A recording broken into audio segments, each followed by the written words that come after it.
Deyir, Zəhra, deyir ki, ion kristal qəfəsli mayedə bərk halda keçirmir elektriyi. Mayedə keçirir, məhlulda keçirir, istiliyi ümumiyyətlə keçirmir. İon kristal qəfəsli. Metal kristal qəfəsli maddə bərk halda keçirir, maye halda keçirir. Məhlulda onsuz da həll olmur, metallar həll olmur. İstiliyi də bunlara, demək olar bunda hamısı yaşıl işıqdır da, elə deyilmi? Amma ion kristal qəfəsi bərk halda keçirmir, istiliyi də keçirmir. İndi qayıdırıq bu sualı. Buna uyğun bir sual var. Onu işləsin Aygül. Deməli, neçə nömrəli testi? 3 nömrəli test. Aygül, oxu 3 nömrəli testi. Şərtimizi də.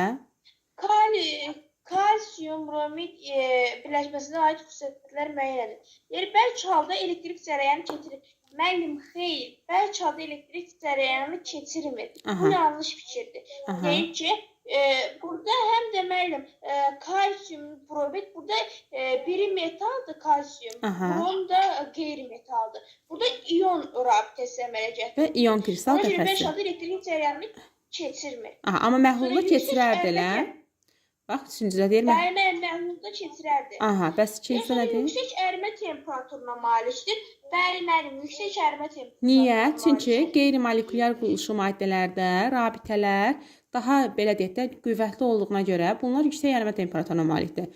Amma molekulyar quruluşlu maddə versəydi, məsələn H2O falan versəydi, onlarda Van der Waals qüvvələri olacağından onlar aşağı ərimə temperaturuna malik olardı. Amma qeyri-molekulyar quruluşlu maddələr yüksək ərimə temperaturuna malik olacaqlar. Aydın oldu?